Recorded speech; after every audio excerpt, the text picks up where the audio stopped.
Usually restriction enzymes are of 5 types, okay, depending upon how they cut.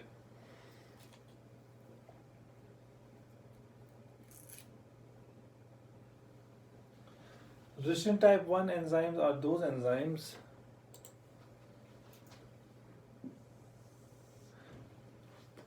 okay, before that, you should know that resistant enzymes have 2 domains. One domain is used for recognition of DNA sequence and the other domain cuts the DNA.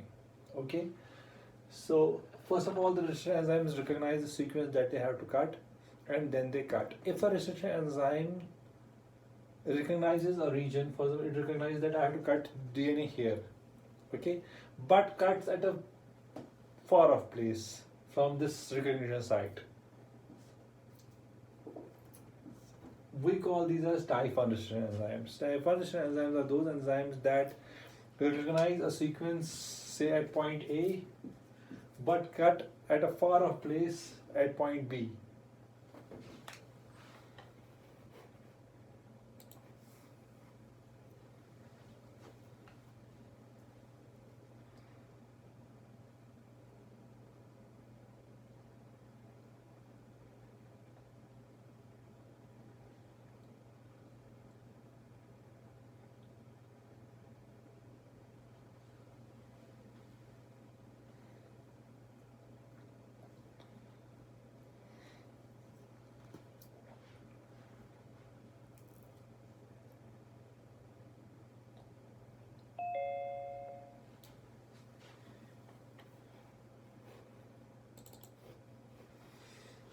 Okay, so resistant enzyme type 2 are those resistant enzymes that recognize the sequence A and they cut at the same sequence.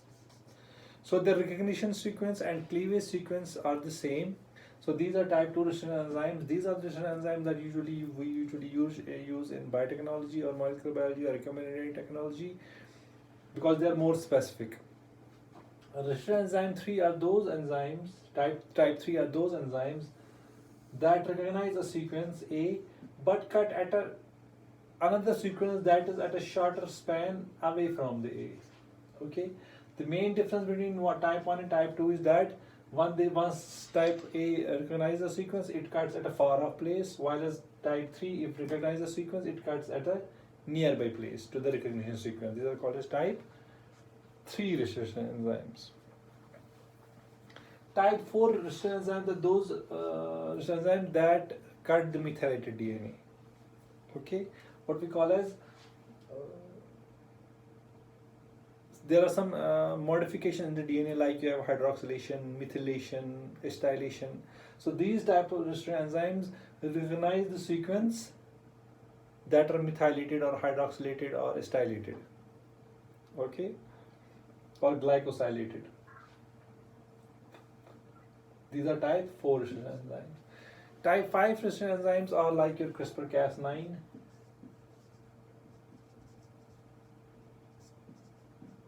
Okay, or like recombinase-based systems. What they do, for example, they have to cut a sequence here. Okay, the system has a guide RNA with it. This RNA is similar to this guide RNA has a sequence complementary to your sequence where it has to cut. So this guide RNA helps this whole CRISPR-Cas9 recombinase system to bind here, and then this CRISPR-Cas9 cuts here, or the recombinase systems cut here. So these are guided resistant enzymes, okay, which use guide RNA to cut the DNA.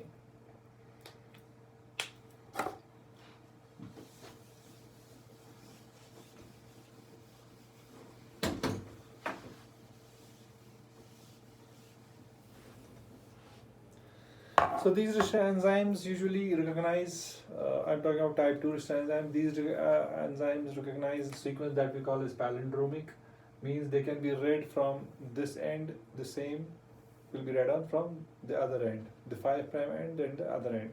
So for example, you have a resistant enzyme called as GAA-TTC, okay, this is 5' and this is 3', this is on one strand. On other strand you will have GAA-TTC TTC. So DNA we always read from 5' to 3'. So if you read this strand, you have GAA-TTC. If you read this prime, you have GAA-TTC. So that means these sequences are palindromic. They can be read from both the sides. So restriction enzymes have a quality, a property that they recognize sequences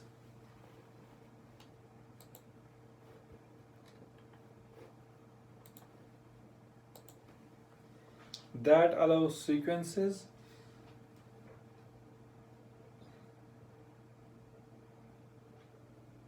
so restriction enzymes that recognize the sequences that are palindromic in nature. Okay.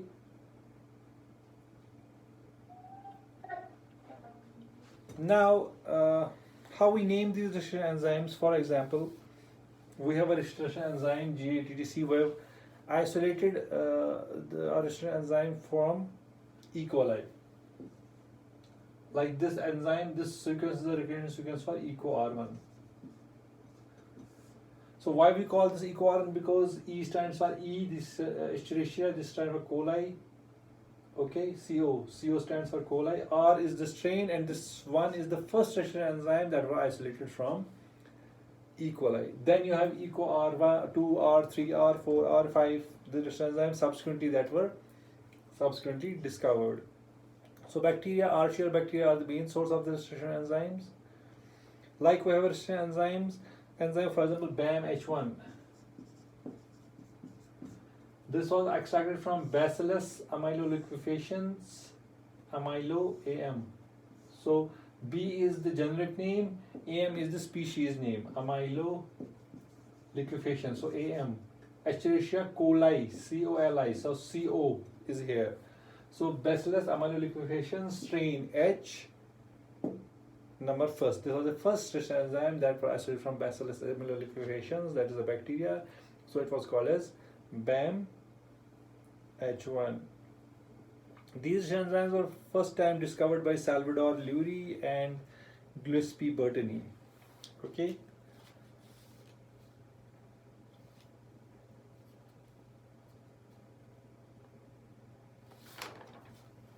Now, sometimes these restriction enzymes from two different sources, they kind of interact with the same sequence of DNA. Okay, for example, you have a restriction enzyme 1 from one source, you have a restriction enzyme from other source, they can have the same recognition or same cut site. So if that is the case, then we differentiate restriction enzymes on in three groups.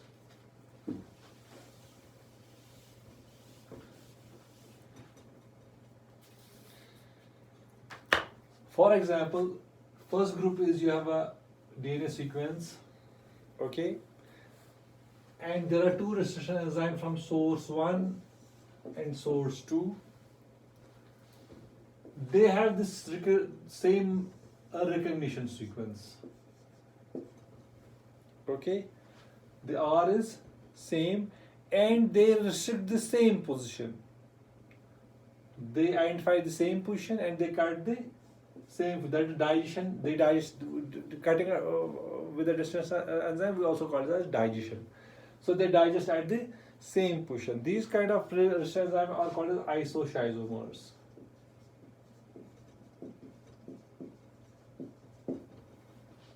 Okay, for example, you have HPA2 and MSP1. These are two restriction enzymes.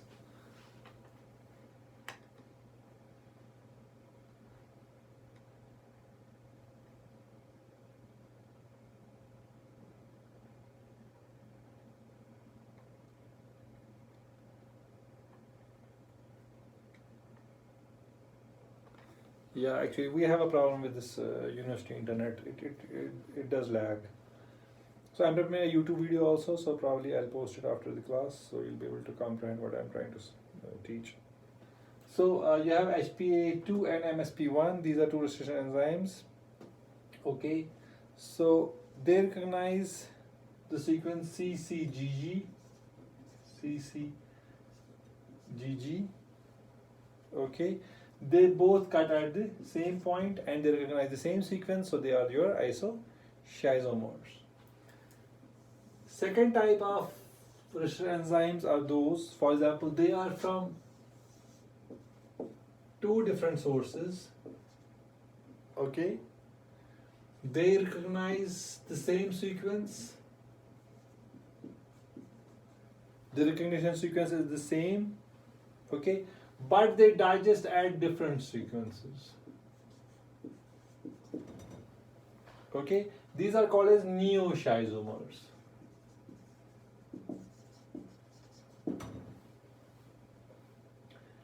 And the third type, you have, okay, the example in this is a restriction enzyme AAT, okay, AAT2 and ZRA1. So AAT2 sequence is GACGTC,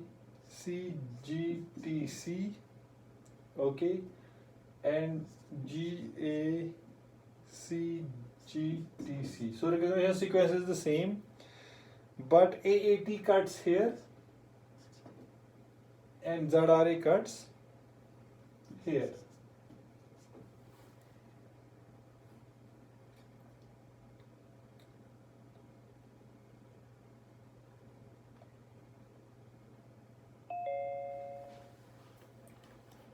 Okay.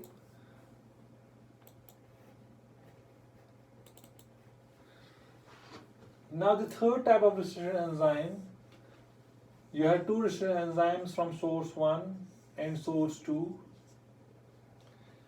They recognize different sequences. Their recognition sequence is different, but they cut at the same sequence. Okay. So these are called as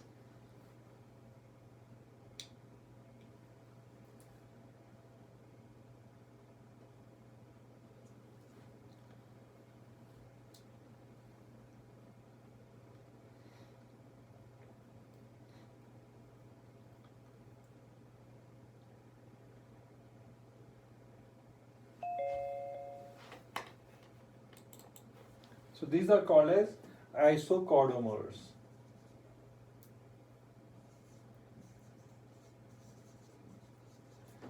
Two restriction enzymes from different sources recognize different sequence, but they cut at the same sequence. These are called as isochordamers. For example, you have NOT1 is one restriction enzyme. Okay. Another is BSP 121.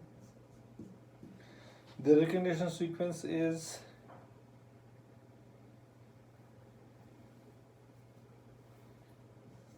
GCGG, CCGC.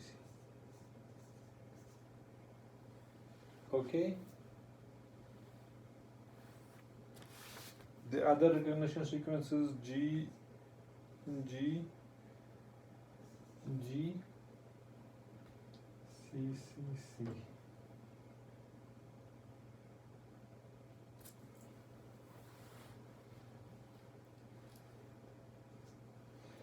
So these are two different sequences that are recognized by S1 and S2 or NOT1 BSP, but they cut at the same sequence. They cut, this NOT1 cuts here, and here this one cuts here.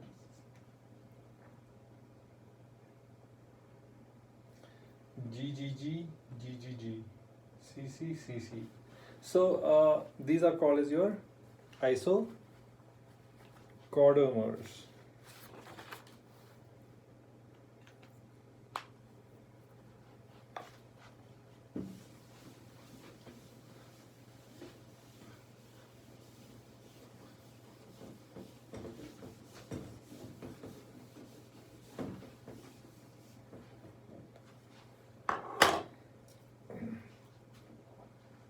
So the experiment we'll be doing is restrictionization of your plasmid DNA and genomic DNA.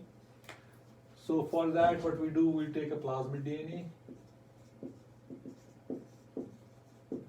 Okay, we take genomic DNA. Plasmid DNA is the DNA that you extracted. Okay, that you can see on your previous YouTube video. Genomic DNA will be extracted in the next class. So what we do, further we have to digest this with BAM-H1. These enzymes are easily available, okay, with vendors, and in our lab we do use many restriction enzymes. So if things get normal, we'll be surely doing this practical, okay. So for this, what we do, we take plasmid DNA 5 microliters. So we make 4 tubes. In one is plasmid DNA, this is plasmid DNA control, this is genomic DNA, this is genomic DNA control. So each reaction, each practical that you do, you have to have a control, okay, so that you know that your action is right and whatever you are doing is right. So you have to have a control in each and every experiment. Without a control, your experiment is not valid. So what we do take plasmid DNA, we take 5 microliter here and 5 microliter here. These are 4 tubes, okay. Then we take genomic DNA in these 2 tubes, 5 microliter and 5 microliter. Okay. Then we add buffer. Buffer usually is 10x. Okay. And the working concentration of your buffer is 1x. And the final volume here we are making 20 microliter reaction. So can you calculate that in 20 microliter reaction you have 10x buffer? How many microliters of buffer will be using? Anyone?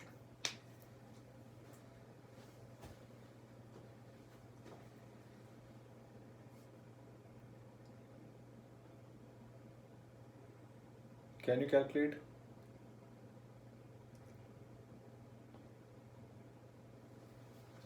None?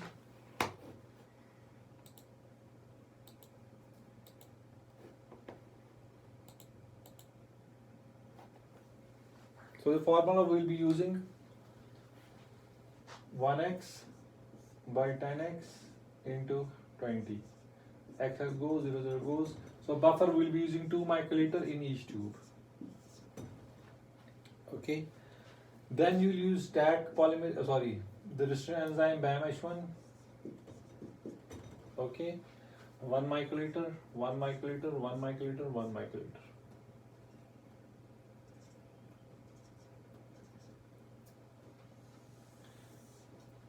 The final volume should be the same in all the tubes.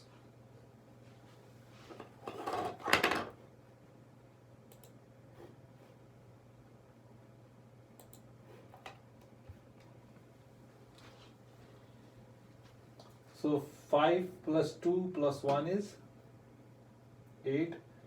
20 minus 8 is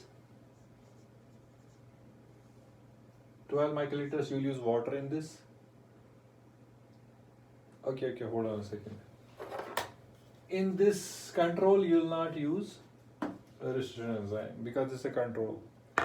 So control, you will not use restriction enzyme.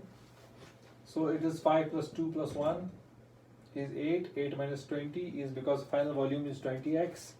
Okay, so you 12 microliter will be using water. So here you have 5 plus 2 is 7. 13 microliters will use water. Again use a 12 microliter and you will do 13. So final volume will be 20 in each case. Then after adding this, you'll tap them, mix them, okay, then spin them down, okay, and then you incubate for at 37 degrees centigrade for 2 hours, okay, and then you run the gel. So how you make a gel, agrogel electrophoresis, we have a YouTube video, you can go through this, and in our previous class we have studied that.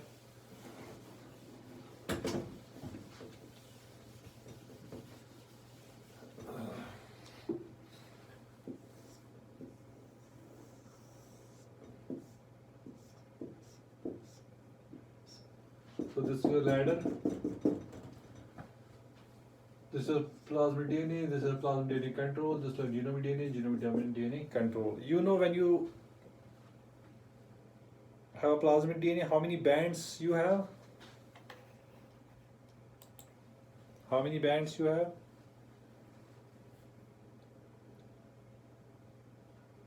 Sana?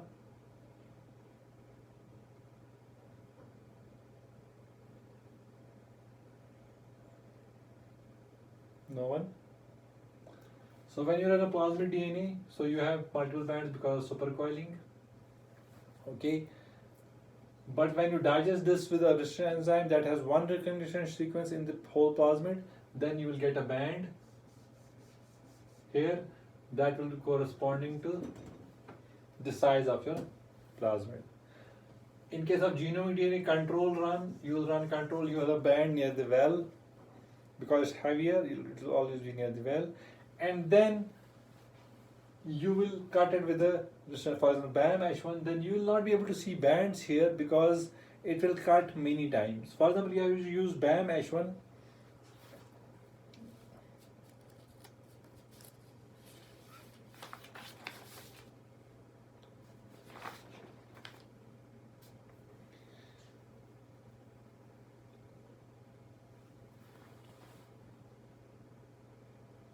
The recognized sequence of BAM H1 is GGATTC. GGATTC. Okay, it cuts here. So how many times this BAM H1 will cut your DNA? We can calculate that.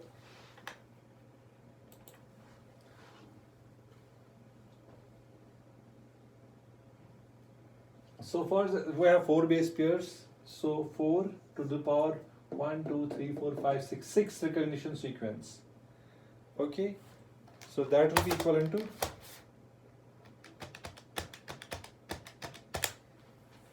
4096. So for example, if you have a genomic DNA that's thousands of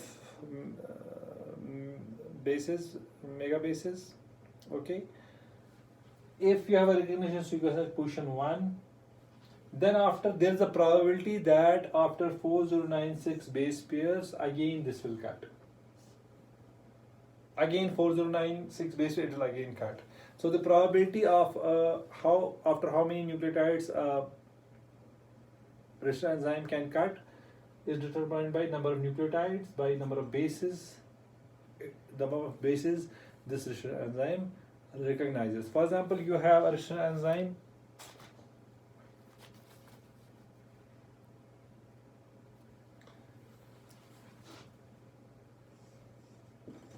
GATC, okay. So this GATC only has 4 bases of recognition. This restriction enzyme only recognizes 4 bases. So it will cut after 4 to the power 4. So 16 into 16 is 256. So this restriction enzyme will cut after 256 bases. If it has cut here, it will cut here. It will cut here. It will cut here. So it will have more recognition sequence in a genomic DNA sequence. Okay, because the probability of finding 4 nucleotides together is higher than finding 6 nucleotides together. So this is how you can calculate the probability of how many times restriction enzyme can cut a DNA. So in case of genomic DNA, you have millions of bases of DNA, so it will cut off many times. You will not be able to see bands, but you will be able to see smear. Okay, so this smear you get when you cut a genomic DNA with a restriction enzyme, because you have thousands of cuts. So these thousands of cuts produce small fragments, okay, of each size. So that's why you see a smear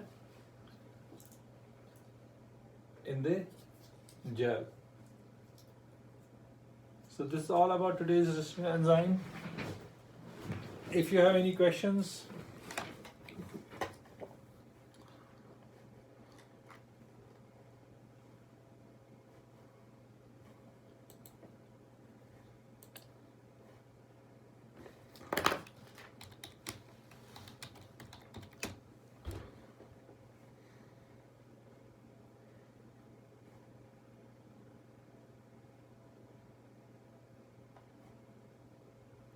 No?